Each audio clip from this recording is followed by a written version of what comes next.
Hello, I'm Dr. Angelo Landricina, aka DermAngelo, board-certified dermatologist, skincare enthusiast, and person who's too old to have a mullet. Now, I've teased this video several times, and it's finally here. My full review of the Roche-Posay's Cicaplast line. The original Cicaplast Balm B5 is a prestigious DermAngelo winner, one of my followers' favorite products. And while that is a cult smash hit product, there's actually a whole line of other skincare products that go along with it. Not all of them are available here in the US, but I did bag them while I was in France. If you want to see everything that I picked up in France, click on the card. Now, before we get into my reviews, make sure that you're following me on all social media at DermAngelo. Okay, this is my first real product review YouTube video. On TikTok, I have a series called Skinformation where I review products and I just say if they're DermAngelo approved or not. I think skincare is really personal though. What may not work for me may work for somebody else, and I often like to give some nuance to the conversations around products and tell people, I feel like this would be good for X type of person. I will pilot a system where I rate these products 1 through 10, and we'll see how it goes. If you disagree with any of my ratings, please let me know in the comments down below. Now, the first product that we're going to talk about today is the original, the one, the only Cicaplast Balm B5. As I said, this is a DermAngelo winner. It's really one of the best from La Roche-Posay, and a lot of my followers just love this product. What is it? It is a multi-purpose balm. Now, when you think of balms, quite often, like for me, I think of something that's really like an ointment texture, something more greasy. This is not that. This is kind of a thicker moisturizer. Star ingredients that you have in here, obviously panthenol, so that's vitamin B5 in the name. Panthenol is great for skin hydration, moisturization. It's also a soothing ingredient, and they've combined it here with madecassoside. So madecassoside is the sort of active ingredient that's found in the Cica plant, Centella asiatica, aka tiger grass. That's the Cica plant. So madecassoside has also been found to be good for skin hydration and soothing. What I like about this product is they've also included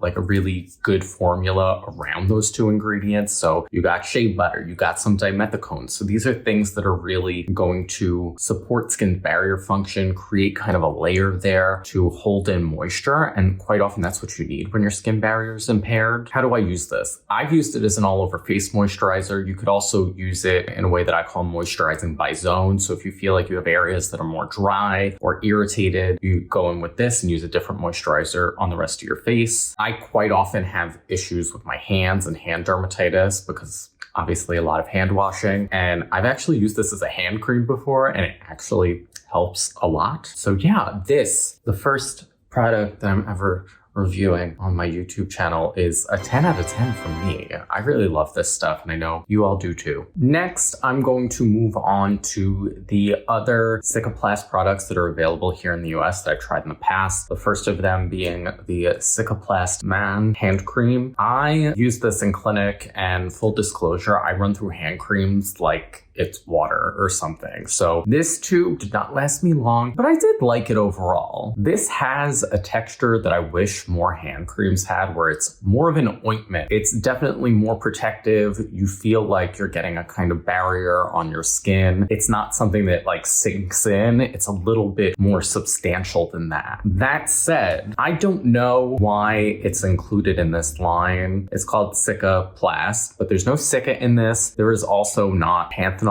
so the other star ingredient of the original Cicaplast Balm. They have included here niacinamide, which is great in a product that you're going to want to use on an impaired skin barrier, say irritated hands, because it can influence your skin to produce more ceramides. Therefore, it will improve barrier function. They've also included 30% glycerin. So glycerin is a great humectant that helps hold water in the skin. Also shea butter and dimethicone. Like I said, the big standout about this this for me was the texture. It kind of mirrors one of my favorite hand creams of all time, which is the Neutrogena Norwegian formula. So yeah, I think the Cicaplast man for me gets like a 7 out of 10, a solid 7. The other Cicaplast product that's available in the US that I had tried before was this Cicaplast Lèvres.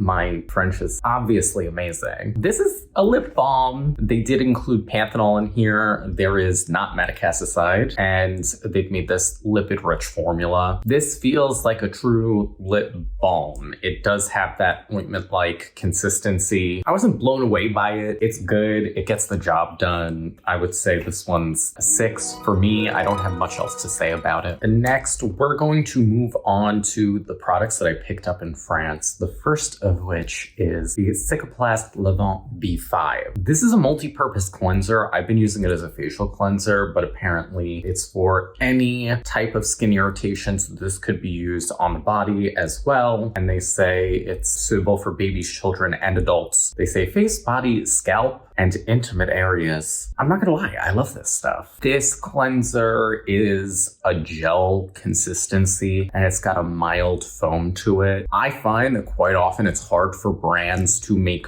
gel cleansers that give you that satisfying cleansing experience where you're getting a little bit of foam there that is not going to strip you. This does that. They did include the actual B5, the panthenol, in this ingredient. There is not any madecassoside. Is the panthenol doing anything in a cleanser when you're washing it off? Maybe. We deliver active ingredients in cleansers for other skin conditions and within dermatology, so it could be doing something, but I think the best thing in a cleanser for sensitive skin is if it's non-stripping and if it's not going to irritate your skin. Truth be told, I don't know if they are going to bring this to the US anytime because it is not sulfate free. It's funny, there are certain things in France that are like not a huge deal. Like I didn't notice a huge bias against sulfates within French skincare. There's also a whole host of fragrant products, like fragrance is the norm there. This is fragrance free. The main surfactant in this is sodium laureth sulfate. So that's often abbreviated as SLES. It is the less irritating cousin of SLS, so that's sodium lauryl sulfate. However, both could be formulated into products that are non-irritating. And that's part of the reason why I really don't get this sort of bias against sulfates. So yes, this is a great sulfate-full product. The Cicaplast Levant B5 gets a 10 out of 10 from me. Like, that's how much I like it. If you have a chance to pick it up, I highly recommend it. Next up, we have the Cicaplast Spray B5. I was really interested in picking this up because Tiara Willis, aka Makeup for Women of Color, talks about it as a favorite product of hers a lot. This has within it the star ingredients of the line, both panthenol at 5% and madecassoside. So you're getting the benefits of the balm, but in a spray form that's not going to be as heavy. We've also included a host of humectants in this formula, including glycerin. What I like about this is kind of the multifunctionality of it. Since it's in a spray format, it's easy to use, like just on the face throughout the day if you don't want to moisturize, but you want a little bit of soothing. It also makes it easy to use on other areas of the body or on large surface areas. One of the complaints that I get from some people about the balm is that if you have oily skin, it might be too heavy. This allows you to kind of integrate those star ingredients without having to have that same texture. It being in a spray format also makes it easy to integrate into an existing skincare routine. So if you want to get kind of the soothing benefits of this line, but you don't want to shake up your entire routine, just use the facial spray. I would give the Cicaplast spray an 8.5 out of 10. Next up, we have the Cicaplast Gel B5. So again, star ingredients here, panthenol and madecassoside. They're just giving you a different format for this and a different texture. So like I said before, the balm could be a little bit heavy for some people. This is a kind of gel texture. I've seen people online talking about using this as a standalone moisturizer